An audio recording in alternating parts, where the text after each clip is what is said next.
Hi, this is Celeste, and this is my screencast explaining what it means to teach ELA. My table of contents, which includes the topics that I will be discussing, and my screencast regarding what it means to teach English language arts. And a huge aspect of teaching ELA entails reading instruction, so let's get started with the heart of ELA instruction. So close reading. Close reading is at the heart of ELA instruction, and close reading is the thoughtful, critical analysis of a text that focuses on significant details and patterns to develop a deep understanding of the text's form, craft, and meanings. And this is also a key requirement of the Common Core State Standards. Steps in close reading include a first read, which focuses on the key ideas and details of a text, a second read, focusing on the craft and structure of a text, and a third read, focusing on the integration of knowledge and ideas. More specifically, during the first step, the first read, you want to make sure you set a purpose for the reading. So make sure students are going into the reading with something already in their minds, a question or something, a theme, something that they can kind of go off of in order to kind of read with a purpose. You also want to make sure students read the text as independently as possible. However, for students who may need extra help or supports, this can be scaffolded through implementing things like read aloud or think aloud. And in addition to that, students should be integrating their own background knowledge as they read during this first read, and also ensure that students are focusing on the main ideas and knowing those main ideas. We can also follow up the first read with a quick little think, pair, share in order to gauge where the students are at and to see what they have gained from the reading. As for the second read, this is where students reread a section with complex elements or ideas in order to gain a deeper understanding of the text. And they can do this in small groups, with like a small group discussion or with a partner, and they should also be focusing on the craft and the organizational patterns, which include the vocabulary choices made by the author of the text structure, or the text features made by the author.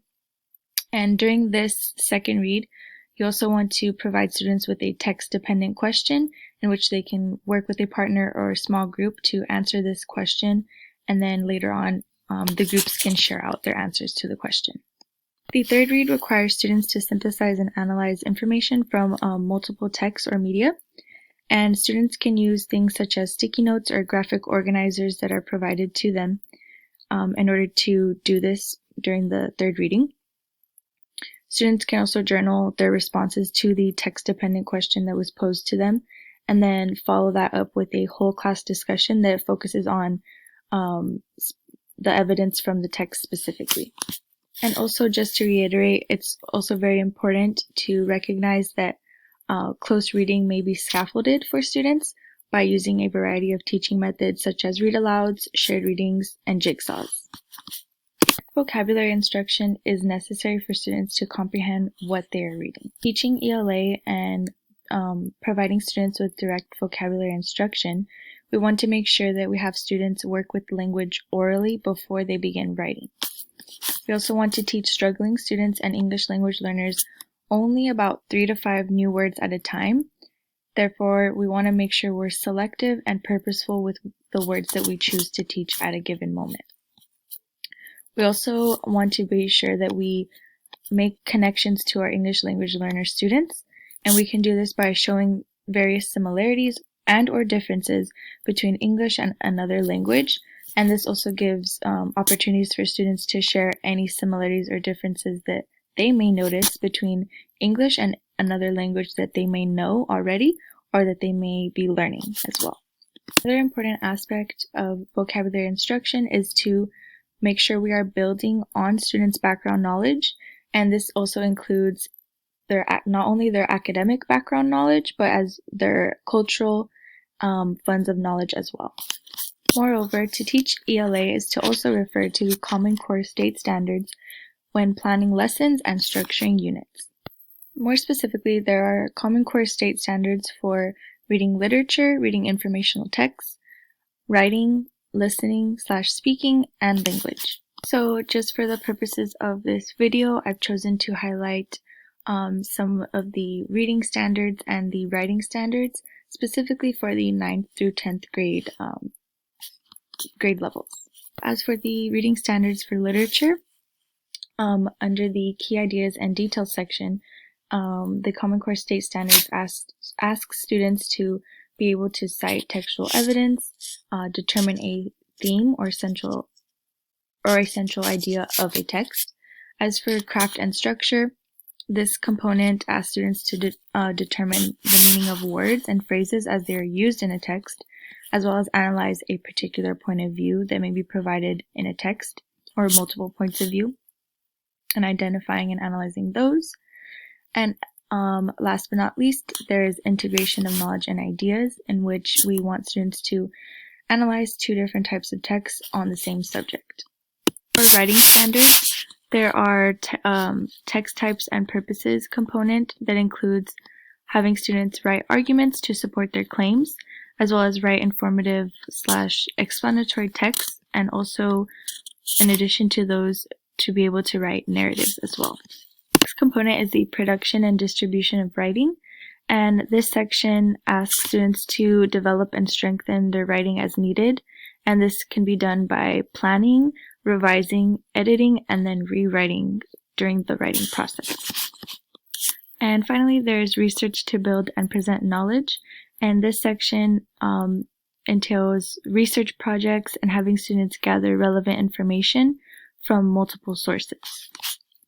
Now moving on to effective ELA instruction. So effective ELA instruction includes the following elements: a common curriculum, learning objectives, students' prior knowledge, relevant background knowledge, and formal and informal assessments.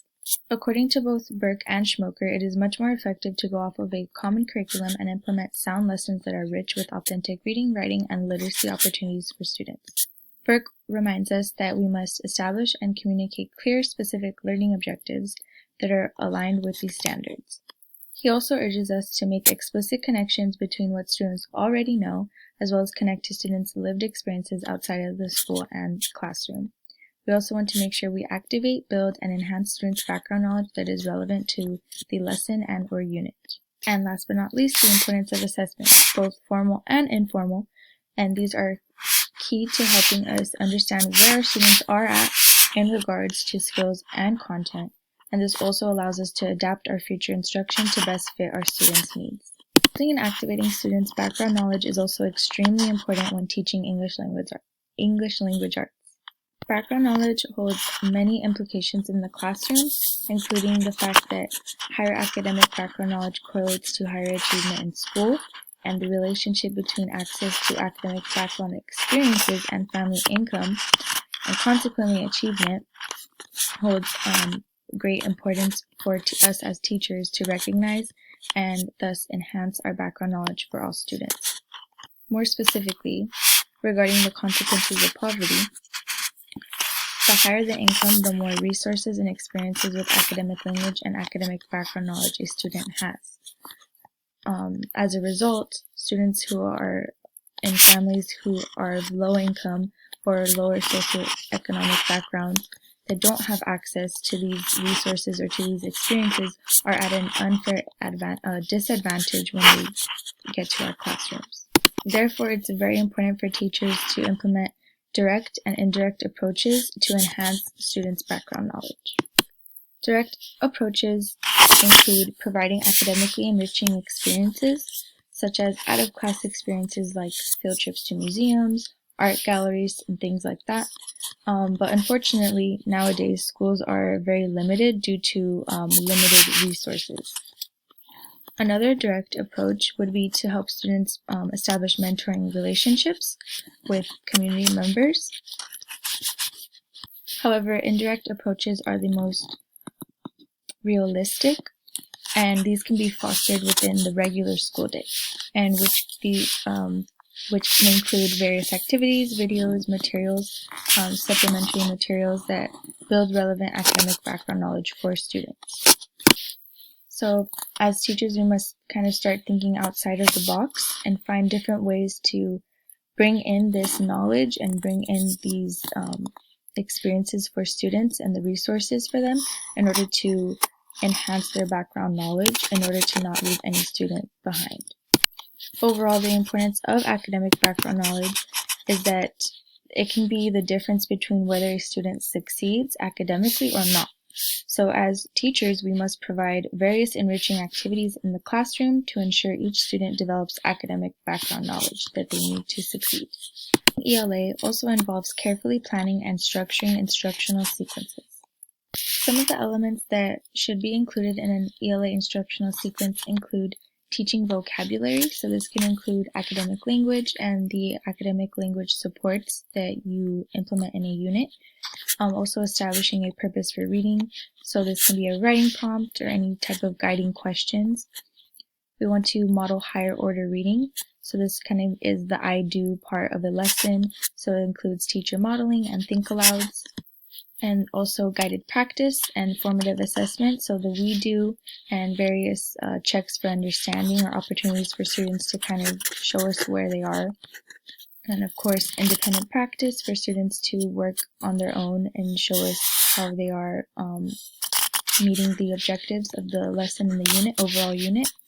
And also assessment. So this is also the you do portion of a lesson. We want to implement class activities throughout the unit that include whole class discussions and debates, as well as a written product at the end of a unit. So this would be the student writing that is grounded in the text. Teaching ELA and reading instruction also includes teaching various works of literature, and literature matters for many reasons. I chose this quote from Kelly Gallagher's book on reading because I thought it highlighted the importance of literature and why students need literature. So I'm going to read it. Teaching literature gives us a powerful opportunity to have students reflect on the human condition and to consider their own place in the world. So students can make connections to the text/literature, and they can use their personal background knowledge and experiences to enrich their understanding of the text and make their own personal meaning. A huge aspect of teaching ELA entails writing instruction. So let's continue to the ways of creation and expression. ELA is to teach writing instruction using a variety of techniques and strategies. A few of the things that writing is a transaction between writers and readers, and students can practice communication through writing. Writing is a skill that can be learned, and so we want to show students ways to revise, to draft, and to improve their craft and skill in regards to writing. And writing is also freedom and power. We want to show students that it is this and that it can be this by modeling and inspiring them to communicate their passions through writing. Things that students need in writing instruction are teachers who model good writing, choice when it comes to writing topics, to write for authentic purposes and audiences, and meaningful feedback from both their teacher and their peers. However, when teaching writing as ELA educators, we must remember to teach writing as a process, not a product. To teach students the stages that lead up to the product, which is the final written product. And these stages of the writing process include pre-writing, writing, and rewriting. As for pre-writing, this entails everything that takes place before the first draft, and it focuses on the subject, audience, and a form that may carry the subject to the audience. And this also includes researching, note-taking, and outlining. As for writing, this includes producing a first draft, and rewriting is the reconsideration of a subject, form, and audience. Students should have opportunities to write all the drafts they need for them to discover what they have to say on a particular subject. And while we're teaching the process of writing, as ELA instructors, it's also very important to remember that we must provide students the scaffolding that they need to improve.